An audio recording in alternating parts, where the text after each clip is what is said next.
தமிழ்ன்றது நம்மளோட தாய்மொழி தானே, அதையும் அதுல வச்சு ஏன் பண்ணக்கூடாதுன்னு சொல்றாங்க. தமிழ்ன்றது தாய்மொழி, நாமளே முக்கியத்துவம் கொடுக்கணும். அப்புறம் இவரெல்லாம் எதுல ஆட்சி பண்ண வராமா?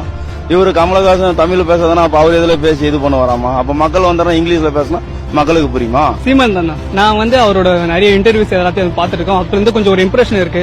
அதனாலவே சீமான் தான் ஃபர்ஸ்ட்ல இருந்து. சீமான் தான். எதற்கா அவரோட கொள்கையெல்லாம் அப்படி இருக்கும், நம்மளுக்கு சப்போர்ட்டிவா இருக்கும். நல்லா அவர் பேசுற பேச்சை விட அவர் பேசுற கொள்கை ரொம்ப பிடிக்கும். அவர் ஏழை மக்களுக்கு நிறைய ஹெல்ப் பண்றது யாருக்கும் தெரியாது அவர் பண்றதை பத்தி. நான் ஓட்டு போட்டா சீமான் நான் ஓட்டு போடுவேன் பர்சனலா. மற்றபடி யங்ஸ்டர்ஸ்லாம் தெரியல. நான் சீமானை தான் சொல்லுவேன். ஏன்னா சீமான் தான் ஓரளவுக்கு பார்க்க வெளியே மக்கள் ஸ்டூடெண்ட்ஸ் எல்லாம் நல்லா அட்ராக்ட் ஆகுறாரு. அதனால சீமானை ரொம்ப பிடிக்கும். செந்தமிழன் சீமான் ஒரு கட்சிக்கு தான் சார்பா. அவரோட கட்சியின் கொள்கைகள் எல்லாமே சிறப்பா இருக்கு. யாரு கூடயும் கூட்டணி வைக்காம தனித்து தான் நிற்பேன். அதுல 20% பெண்களுக்கு 20% ஆண்களுக்குன்னு சொல்லிட்டு எல்லாம் வாயில பேசிக்கிட்டு இருக்க காலத்திலேயே அவர் அறிவிச்சு அதற்கான வேலையை பண்ணிக்கிட்டு இருக்காரு. அதனால அவருக்கு சீமான் தான் எனக்கு பெஸ்ட் நான் சொல்லுவேன். சீமான் சீமான் சீமான் சீமான் தான். சீமான்னா தைரியமா பேசுவாரு. சீமான் தான் சொல்லுவேன். சீமான் தான். சீமான் சீமான் அன்புமணியில பாத்தீங்கன்னா என்ன ஆக்சுவல் அரசியல் என்ன பண்றாங்க அந்த அளவுக்கு தான் இருப்பாங்க. இப்போ ஒரு பிரச்சாரம்னா மட்டும் தான் வருவாங்க. ஆனா சீமான எல்லா விஷயத்துக்குமே இறங்கி வருவாரு. எனக்கு சீமான் கமல் பத்தி அவர் நல்ல மனுஷன். அவர் வந்தா நல்லா இருக்கும், அவ்வளவுதான் ஜி. கமல் பெருசா இது இல்ல. ஏன்னா விஸ்வரூபம்ல பிரச்சனை அப்ப நான் இந்தியா விட்டு போறேன் நிறைய பேசினாரு. அதனால அவர்லாம் இல்ல. சீமான் பொறுத்த வரைக்கும் தமிழர். அவர் பேசுற பேச்சு அவர் நிறைய பேர் சொல்லுவாங்க உசுப்பேத்தி விடுறாங்க அப்படின்னு. பரவாயில்ல, உசுப்பேத்தி விடுமே, தப்பு இல்லையே. அவர் கரெக்டா தான் கேள்வி கேட்கிறாரு. இப்ப ரீசெண்டா அட்டாக்க பத்தி கூட அவர் நிறைய இடத்துல நடந்துச்சு. அப்பெல்லாம் வராத தேசப்பற்று இப்ப மட்டும் எதுக்கு வருது? அப்ப எல்லாரும் போராட்டம் பண்ணி கேள்வி கேட்கறாங்க தானே. அதனால அவர் உசுப்பேத்தி விட தப்பு இல்லைன்னு தான் சொல்லுவேன் நான். அவர் வரது சான்சஸ் அவரும் நல்லா இருக்கும் தோணுது.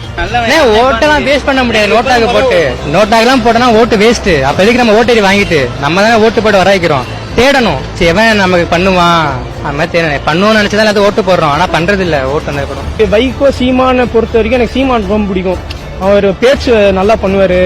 அவர் சொல்றதுல கொஞ்சம் கருத்து ஒரு லாஜிக் இருக்கும். சீமான் நம்ம நாட்டுல ரொம்ப கஷ்டப்பட்டு இந்த லோ கிளாஸ் பீப்புள் தான். அந்த லோ காஸ்டுக்கு சப்போர்ட்டா நிக்கிறது எனக்கு தெரிஞ்சு சீமான் ஒருத்தர் ரொம்ப சப்போர்ட்டா இருக்கிறாரு. அதனால சீமான் வந்தா நல்லா இருக்கும். தலைவர் அவர் ஆக்டிங். சீமான் வந்தா நல்லா இருக்கும். இப்போ சீமானை பத்தி பாத்தீங்கன்னா சீமானை ஒரு தமிழர் தான். நம்ம இனத்துல நம்ம கூட பிறந்து வளர்ந்த ஒரு தமிழர். தமிழன் தான் ஆளணும்னு சொல்லி சீமான் சொல்றதுல எந்த தப்பும் கிடையாது. அவர் எப்படி ஒரு ஜாதிக்குள்ள அடைக்க முடியும் நான் கேட்கிறேன். அவரை ஜாதிக்குள்ள கொண்டு வர முடியாதுதான் என்னோட கருத்து. அப்புறம் இலங்கை தமிழர்கள் அவங்களுக்காக நிறைய பண்றாரு. சோ பண்ணுவாருன்னு நினைக்கிறேன். நல்லா பண்ணுவாரு. சீமானுக்கு ஓட் பண்ணலாம். ஏன்னா ஒரு யங்ஸ்டர்ஸ்க்காக நிறைய சொல்றாங்க. சோ நான் ஓட் பண்றதா இருந்தா மேபி சீமானுக்கு பண்ணுவேன். சீமான். ஆனா ரஜினிகாந்தா சீமானான்னு பாத்தீங்கன்னா சீமான் தான். அவர் தான் என் மொழி என் இனம் அப்படின்ற பேசுறவரு. தமிழ் பற்று உள்ளவர். அவர் முதல்ல என்கிட்ட கேட்டீங்கன்னா சீமான் தான் சொல்லுவேன். சீமான் கம்பேரிங் டு ரஜினி சீமான். நாம் தமிழர் கட்சியோட ஒருங்கிணைப்பாளர் இருக்கார்ல சீமான், அவரை பத்தி சொல்லுங்க. அது இருக்கீங்களா? தமிழின தலைவர் அப்படிதான் தோணும்.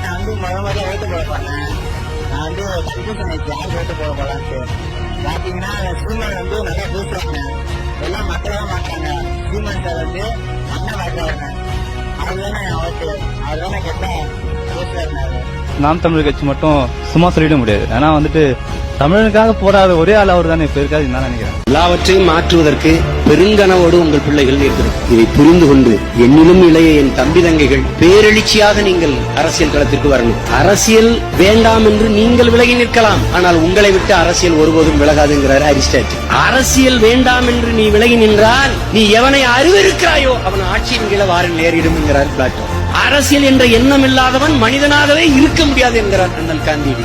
ஒவ்வொரு மனிதனின் ஒவ்வொரு வார்த்தையிலும் அரசியல் பிறக்கிறது என்கிறார் புரட்சியாளர் லெனின். அரசியல் என்பது ஒரு வாழ்வியல் என்கிற புரிதல் என் தம்பி தங்கைகளுக்கு வரணும். அரசியல் இது ஆகாது, அது எவனோ செய்யறது. கற்றவர்கள் தான் மற்றவர்களுக்கு வழிகாட்டணும். கற்றவர்கள் விலகி நின்றால் அதை கயவர்கள் நிரப்பி விடுவார்கள் என்கிற புரிதல் உங்களுக்கு வரணும். படித்தவர்கள் கற்றறிந்தவர்கள் அரசியலுக்கு வரும்போது கற்றறிந்தவர்கள் இருந்து படிக்கிற நூலகம் எப்படி அமைதியாக இருக்குமோ அப்படி கற்றவர்கள் அதிகமாக வந்து அரசியல் செய்து ஆட்சிக்கு வருகிற போது நாடும் மக்களும் அமைதியாக இருப்பார்கள், நிம்மதியாக வாழ்வார்கள். இதுதான் யதார்த்த உண்மை.